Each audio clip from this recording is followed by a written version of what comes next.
10ஆம் வகுப்பில் முதலிடம் பிடித்த முஸ்லிம் மாணவி ஜாஸ்மினுக்கு பரிசு வழங்கினார் ஜெயேந்திரர். மதுரை சொக்கிகுளம் ஸ்ரீ காஞ்சி சங்கர மடத்தில் நடந்த பவள விழாவில் ஸ்ரீ ஜெயேந்திர சரஸ்வதி சங்கராச்சாரியார் சுவாமிகள் கலந்து கொண்டார்.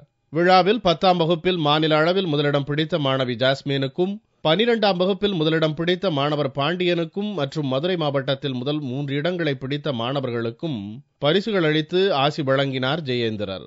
குழந்தைகள் எப்போதுமே கோபப்படக்கூடாது என்றும் நல்ல பண்புகளுடன் சிறந்து விளங்க வேண்டும் என்றும் ஜெயேந்திரர் அறிவுரை வழங்கினார். படிப்பிலே நிறைய மார்க் வாங்கினார்,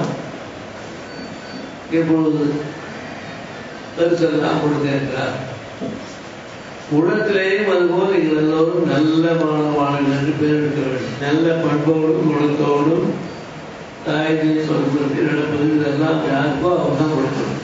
இந்நிகழ்ச்சியில் மருத்துவம், ஆன்மீகம், சமுதாய பணிகளில் சிறந்து விளங்குவோருக்கும் ஜெயேந்திரர் பரிசளித்து ஆசி வழங்கினார்.